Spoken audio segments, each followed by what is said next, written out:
Pemirsa, proses pemberangkatan jemaah calon haji embarkasi Palembang menyisakan satu kloter yang rencananya akan diberangkatkan pada hari Kamis mendatang. Saat ini, seluruh calon jemaah haji embarkasi Palembang telah berada di Mekah menunggu puncak pelaksanaan ibadah haji. Seluruh jemaah gelombang pertama embarkasi Palembang telah tiba di Mekah. Terhitung sudah 21 kloter yang telah diberangkatkan. Perhatian tertuju pada keberangkatan kloter terakhir dari embarkasi Palembang, yakni kloter 22 yang dijadwalkan berangkat pada tanggal 29 Mei 2025 menandai tuntasnya fase pemberangkatan jemaah haji tahun ini. Setelah tiba di Mekah, para jemaah langsung menjalani proses pemulihan dan ibadah umroh wajib.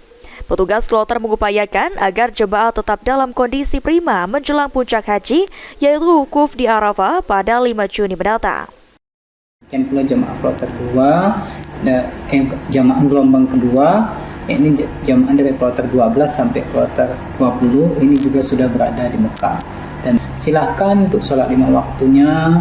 Kalau sudah melaksanakan umrah wajib, maka sholat 5 waktu tidak perlu memaksakan diri untuk sholat di Masjidil Haram, karena hotel-hotel jemaah haji Indonesia itu kan semuanya berada di tanah haram, dan insya Allah pahalanya akan sama dengan sholat di Masjidil Haram. Selama menjalankan ibadah haji di Tanah Suci, jemaah haji diimbau menjaga kesehatan serta tetap dalam kondisi stabil.